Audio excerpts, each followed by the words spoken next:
सुप्रभात। बाबा कहते हैं, मेरे प्यारे बच्चे, मन में ये क्यों सोचते हो कि जो हो रहा है तुम्हारी मर्ज़ी से हो रहा है या तुमने किया है, तुमसे कोई गलती हुई है। खुद में इतना पश्चाताप लेकर के बैठे हो और निराश हो। बच्चे, अपने मन के अंदर के जो पश्चाताप है, जो निराशा है, उसे निकाल दो। और जो कर्ता की भावना आई है, तुम कहाँ कर रहे हो? तुमने तो कुछ भी नहीं किया है। करने वाला ऊपर वाला है और जो हो रहा है वो सब उसकी मर्ज़ी से हो रहा है। ये क्यों नहीं सोचते हो? और जब मैं साथ हूँ ना, तो जो भी हो रहा है, जैसा भी हो रहा है, होने दो। सब कुछ अच्छा ही होगा। अपनी सोच सकारात्मक रखो और इस तरह से मत रो कि इस जगह पर तुम्हारी गलती थी या किसी से तुमने जो कुछ कहा वो तुम्हारी गलती नहीं। जो हो रहा है होने दो। हाँ, ये आवश्यक है कि तुम स्वयं में ये मत सोचो कि जान के कोई गलती मत करो। और अगर कुछ ऐसी चीज़ें आ जाती हैं जिस कारण तुम्हारा मन दुखी हो जाता है और ख़ुद कहते हो कि कहीं ऐसा तो नहीं कि ये तुम्हारी गलती नहीं, अभी जो बात हो रही है उसको लेकर इतना निराश मत हो। और सच्चरित में भी तुमने पढ़ा है ना कि कर्ता की भावना मत लाया करो। जो हो रहा है होने दो और देख लेना, सब बहुत अच्छा होगा। हाँ, मन में प्रश्न हैं और कुछ लोगों के प्रश्न मेरे प्रति भी बहुत उठ रहे हैं।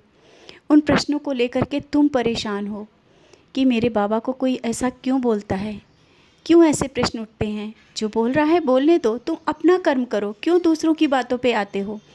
आज तुम्हारे साथ परेशानी आई है तो उन लोगों के भी प्रश्न उठ रहे हैं ना, उठने दो। समय के साथ जवाब मिलेगा। जब तुम वहाँ पर पहुँचोगे जहाँ तो वो देख नहीं सकते हैं, वहाँ पर मैं बिठाऊँगा। मैंने कहा ना, तुम्हारा भी समय आएगा, समय का इंतज़ार करो। समय के साथ सब कुछ सही हो जाएगा, लेकिन अपने विश्वास को मत टूटने देना।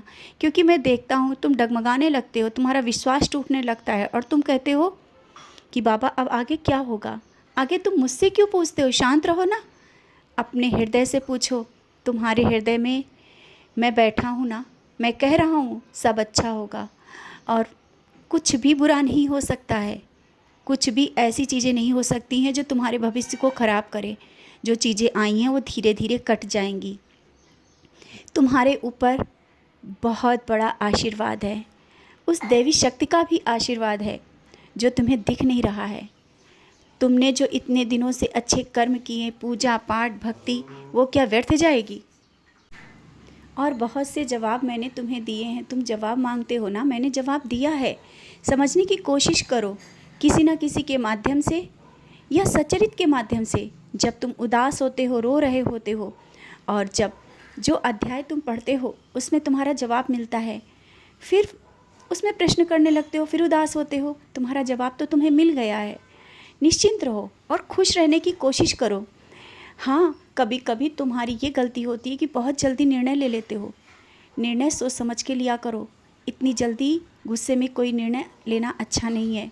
अपने क्रोध को थोड़ा शांत करो। ये जो क्रोध है ना, तुम्हारा बहुत कुछ बिगाड़ देता है। जब तुम्हारा क्रोध शांत हो जाएगा, सब कुछ, सब निर्णय तुम आसानी से ले पाओगे। इसके लिए तुम ज़्यादा से ज़्यादा नामस्मरण किया करो और व्यस्त रहने की कोशिश करो। जब व्यस्त रहोगे तो ज़्यादा सोचने का समय नहीं मिलेगा। व्यस्तता ही समय को कम कर देती है, और जब व्यस्त रहोगे तो तुम्हारा दिमाग जो बेवजह की बातों में उलझा रहता है ना, वो तुम उतना सोच नहीं पाओगे। समझ रहे हो ना? और हाँ, निश्चिंत रहो, खुश रहा करो, इतना ज़्यादा मत सोचो। मैं बैठा हूँ, तुम्हारी हर परेशानी को मैं दूर कर दूँगा। परिवार की कुछ जो आर्थिक परेशानी चल रही है, वो आर्थिक समस्या भी बहुत जल्दी दूर हो जाएगी।